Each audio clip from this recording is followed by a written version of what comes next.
Marcus Ellroy was a ghost in plain sight, an ex-sniper turned silent executioner who stalked small towns across the Midwest. When he walked into Pine Bluff's community center one quiet morning, no one suspected the man in black would leave 9 innocent people dead in under 5 minutes. But Ellroy wasn't finished.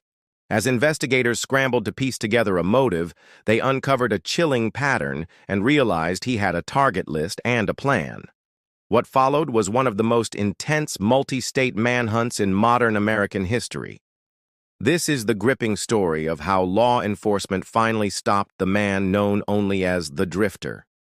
On a chilly October morning in 2022, the peaceful town of Pine Bluff, Minnesota, became the center of a horrifying tragedy. Known for its tight-knit community, scenic lakes, and annual harvest festival, Pine Bluff was the kind of place where residents rarely locked their doors and everyone knew their neighbors by name. But that sense of safety shattered instantly when the deadliest mass shooting in the state's history unfolded without warning. The target was the Pine Bluff Community Center, a modest building at the edge of town where senior citizens gathered every Wednesday for a bingo game. That morning, 18 people were inside. By the time first responders arrived, 9 of them were dead, and several others were wounded. The scene was nightmarish. Bullet holes riddled the walls and chairs were overturned as if people had tried to run in every direction at once. Shattered glass covered the floor. The victims were elderly, unarmed, and completely unsuspecting. The speed and precision of the attack suggested a professional. Surveillance footage captured only fragments. A figure dressed in black, face hidden by a hood and mask, moving swiftly through the building, firing with eerie control. Within minutes, the shooter was gone, escaping in what appeared to be a black SUV with no license plates. Local police were stunned. The crime scene yielded almost no physical evidence. There were no shell casings, no fingerprints, and no clear motive. It didn't look like a robbery or a personal vendetta. The victims didn't share a common connection beyond their presence at the community center. The shooter had gone in, executed the attack, and vanished as if into thin air. The Pine Bluff Police Department, unaccustomed to handling crimes of this scale, quickly requested help from the Minnesota Bureau of Criminal Apprehension, and later the FBI. News of the massacre spread like wildfire. National outlets descended on Pine Bluff, broadcasting images of the small-town carnage to a horrified audience across the country. Speculation ran wild. Was it a terrorist attack, a hate crime, or a lone wolf seeking infamy? With no manifesto, no demands, and no communication from the perpetrator, investigators had little to go on. As days passed and leads dried up, the pressure mounted. Community members held vigils and marched in silence, mourning not just the dead, but the loss of the town's innocence. Fear settled into Pine Bluff like a thick fog. School events were canceled. Public gatherings saw sharp drops in attendance. Parents kept their children indoors. Residents began installing security cameras and double-locking their doors at night. For the first time, many felt like strangers in their own homes. The sense of unity and comfort the town once knew was replaced by suspicion and fear. As police expanded their investigation and pooled resources with neighboring jurisdictions, one thing became clear. The shooting was not random. It was precise, planned, and deeply unsettling. And whoever had done it wasn't finished yet. In the weeks following the Pine Bluff massacre, investigators found themselves chasing shadows. The initial theory that the attack had been an isolated event began to crumble under the weight of new evidence. Analysts reviewing cold cases noticed eerie similarities in unsolved shootings across the Midwest. In rural Wisconsin, 2 churchgoers were found murdered outside a small chapel 6 months earlier. In northern Iowa, a father and son were gunned down while fishing at a public lake. At the time, these cases were dismissed as local disputes or hunting accidents gone wrong. But now, forensic experts discovered a chilling link: ballistic matches indicating that the same rare military-grade rifle had been used in all the attacks, including Pine Bluff. This revelation changed everything. What was initially seen as a one-time tragedy was now part of a pattern. A roaming killer targeting rural communities, carefully selecting soft, quiet locations, and striking with the kind of precision typically reserved for trained professionals. No town was too small, no event too ordinary. Law enforcement officials dubbed the unknown suspect the Drifter, a name that echoed his ability to disappear without leaving a trace. As fear spread, small-town life across the region began to shift. Community centers reduced hours or closed completely. Local governments increased police patrols, but resources were limited. The killer seemed to thrive on the quiet and isolation of these forgotten places, where there were no security systems and police were often miles away. The randomness of the attacks was a weapon in itself. People no longer felt safe at church picnics, town hall meetings, or school plays. Rumors swirled. Every stranger was viewed with suspicion. Every unfamiliar vehicle on a country road sparked a new wave of panic. A multi-agency task force was formed, combining local officers, FBI agents, and behavioral analysts. They built a psychological profile of the killer, suggesting he was male, likely ex-military or law enforcement, and operating with a deep resentment towards society. But the motive remained murky. There were no manifestos, no online posts, no calls to action. The killer didn't seek attention. He avoided it. That made him harder to track and even more terrifying. Investigators turned to data, combing through surveillance footage, hunting license records, firearms purchases, and rental agreements. Nothing solid emerged. The killer left no digital fingerprints. It was as if he didn't exist. Then a pattern began to emerge, not just in the killings, but in the timing. The attacks happened during local events, bingo games, Sunday services, family outings, all in places where people were gathered in comfort and trust. The task force theorized that the killer was choosing moments of community joy and disrupting them as a form of punishment. It wasn't about the individuals, it was about the act itself. A statement without words, repeated in blood. As investigators pored over maps and timelines, circling dates and drawing connections, one fear grew stronger than the rest. This wasn't over. The Drifter was still out there, and he was already planning his next move. The case turned a corner in early January when a mechanic in Duluth, Minnesota, made a call that changed everything. A black SUV covered in salt and dirt from winter roads had pulled into his shop late one night. The driver was quiet, paid in cash, and requested immediate tire replacement. Something about the man's demeanor unsettled the mechanic. After the customer left, the mechanic checked his security footage and took a closer look at the man's appearance. Though partially concealed under a hood and sunglasses, the man's brief moment facing the camera offered a partial profile. The mechanic, who had been following the news about the Drifter, sent the footage to local authorities. Facial recognition analysis matched the man to a name: Marcus Ellroy. He was a 37-year-old former Army sniper who had been dishonorably discharged 5 years prior after multiple psychiatric evaluations and misconduct reports.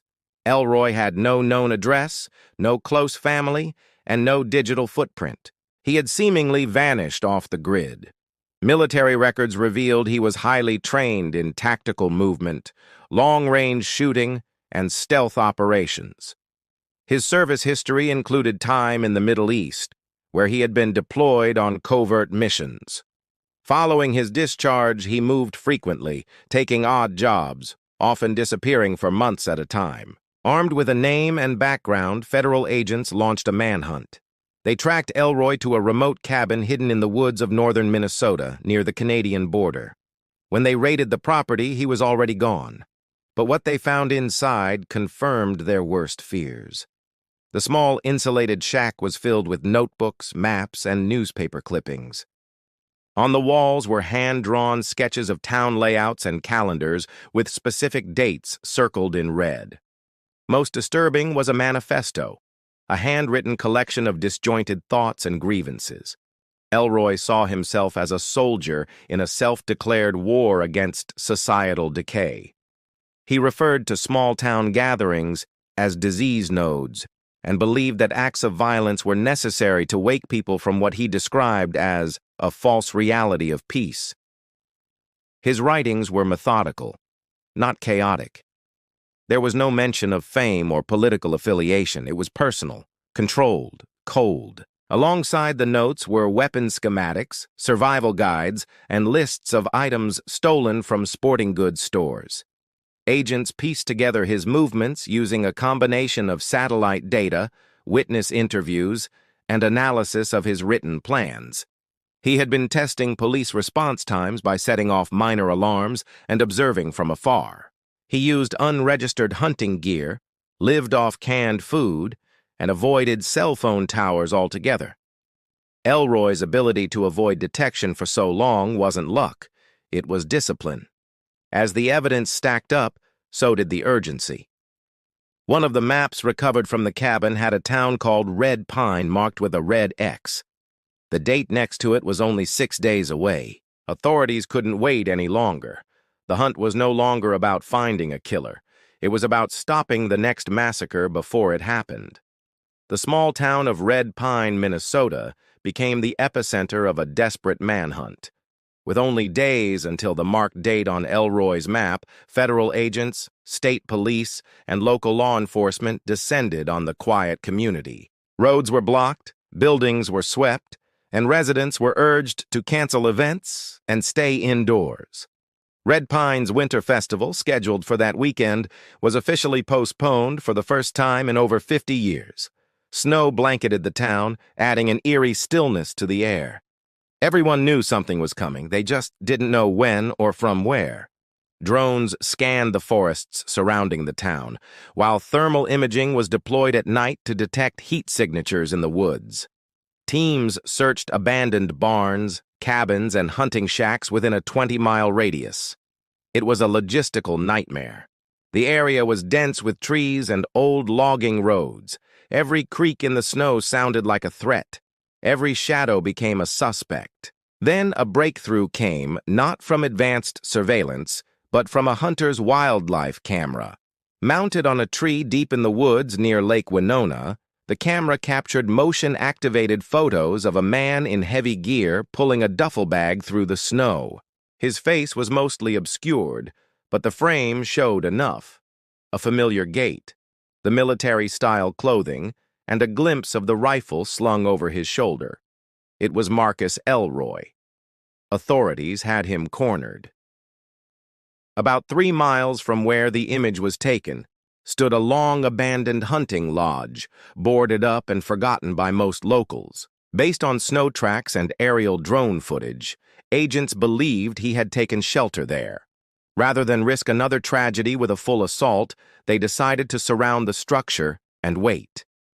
The plan was to hold their positions and force him to make the next move. Hours turned into a tense night. Temperatures dropped below zero, and the only sign of life came when thin trails of smoke began to rise from the lodge's chimney. Ellroy was inside, likely preparing for a confrontation. FBI negotiators attempted contact using a bullhorn, but received no response. No lights were visible. No sounds emerged. Still, they waited. At first light, movement was detected. The front door creaked open, and Ellroy appeared, bundled in winter gear, holding what looked like a rifle at his side. Snipers were already locked in. One warning shot rang out. Ellroy froze, looked toward the tree line, and dropped the weapon. It clattered against the snow and was later revealed to be a non-functioning replica, an apparent attempt at suicide by cop. But the agents didn't take the bait. He was tackled and taken into custody without a single shot fired. Ellroy said nothing. No questions answered, no resistance given. The man who had terrorized half the Midwest surrendered in complete silence. The relief was instant, but short-lived. As the lodge was searched and cleared, agents discovered several loaded weapons, hand-drawn blueprints, and another set of maps. It became clear that Red Pine wouldn't have been the final stop. The nightmare could have continued for months, even years. Now it was finally over, or so they hoped. In the weeks that followed Marcus Ellroy's arrest, the towns he had haunted began to breathe again, but the wounds ran deep. Red Pine narrowly escaped a tragedy, but Pine Bluff, Lakefield, and other communities still bore the pain of unimaginable loss. As Ellroy sat behind bars in a high-security federal prison, prosecutors began preparing for one of the most high-profile criminal trials in Minnesota's history. The courtroom was packed with families of victims, law enforcement officials, and media from across the country. Ellroy remained silent through every proceeding, his expression vacant as if disconnected from the gravity of his actions. The prosecution presented a chilling narrative.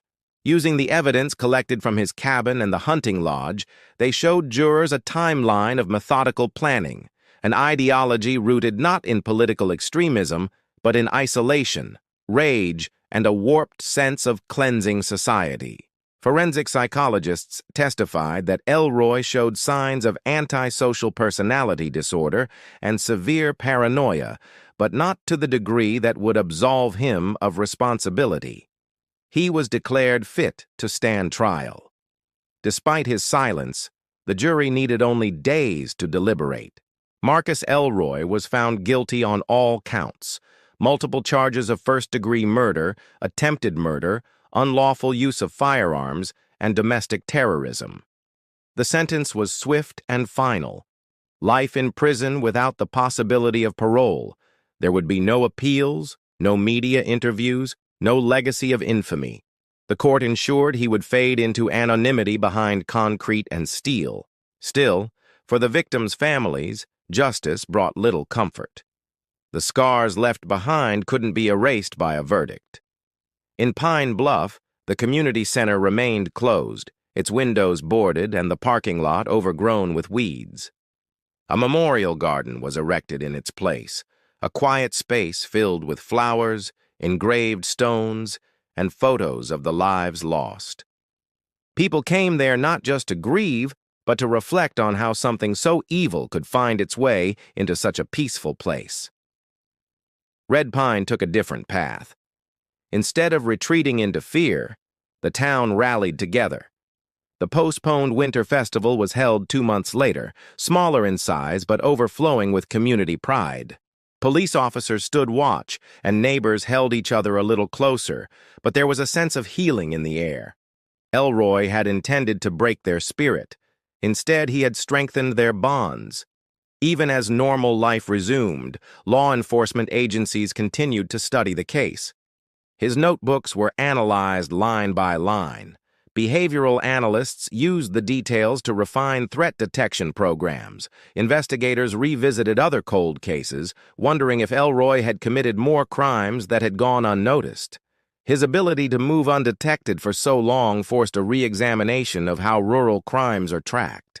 The story of Marcus Ellroy faded from headlines, but it lived on in the quiet resilience of the towns he tried to destroy. He became a cautionary tale, a symbol of hidden danger in forgotten places. And for those who survived, remembering became both a tribute and a warning. Evil doesn't always shout, sometimes it whispers just beyond the trees.